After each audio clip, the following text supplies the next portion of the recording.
There's one moment in this interview that a lot of people are misreading. A reporter asks a reasonable question, and Shedeur Sanders doesn't answer it. He laughs, deflects, and the moment ends right there. This is not about what he saw on the field. It's not about whether a route changed. It's about why this specific question got no answer, and what that tells us about how Shedeur communicates under pressure. This is not film study, and it's not a hot take. This is press room breakdown, where we slow the room down and study how questions are shaped, what answers they're really asking for, and what happens when the player doesn't step into that setup. In this case, we're looking at how Shedeur Sanders navigates that moment. Here's the context you need. During the Bears game, a clip circulated online that appeared to show Shedeur Sanders saying something to a receiver as he went in motion. That clip included captions suggesting a route adjustment, but the audio itself is not definitive. What matters here is not what he said. What matters is that the clip created conversation, and that conversation is what brought this question into the press room. Now listen carefully to how the question is framed by the reporter. It starts as observation, then moves toward a choice that invites confirmation or denial.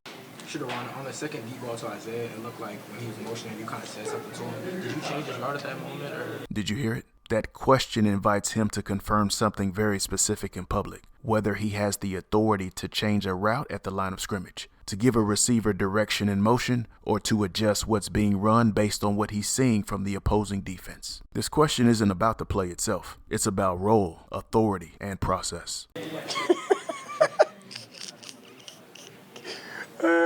You funny, bro. You funny. All right. Notice what Shedeur does not do. He doesn't say yes. He doesn't say no. And he doesn't explain. He ends the exchange without escalating the room. A lot of people see the laugh and assume goofiness or immaturity. But in press settings, laughter can be functional. It can soften refusal, lower tension, and shut down a line of questioning without creating conflict. This next question tells us a lot. Watch what happens in the room after Shedeur sets that boundary. The moment passes, the reporter moves on, and nobody follows up. I mean, as a whole, just like how confident are you?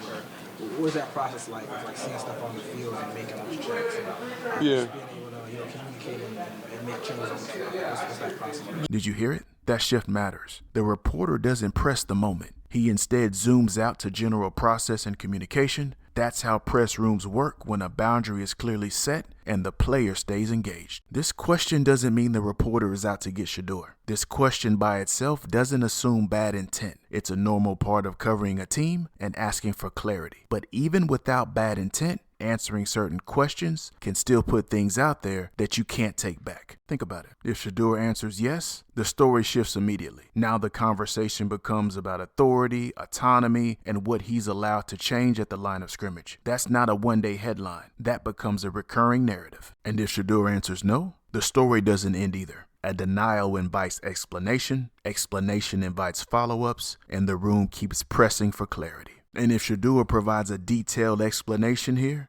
that's the riskiest option of all. Explaining reveals process, and it means talking about communication rules, what is and isn't adjustable at the line of scrimmage, and how decisions get made in real time. That's information teams protect, not because it's secret, but because it doesn't need to be public. The lesson here is simple. Sometimes the most disciplined answer is the one that doesn't create a headline. When you see a moment like this from Shedeur, don't just ask why he didn't answer. Ask what answering would have created.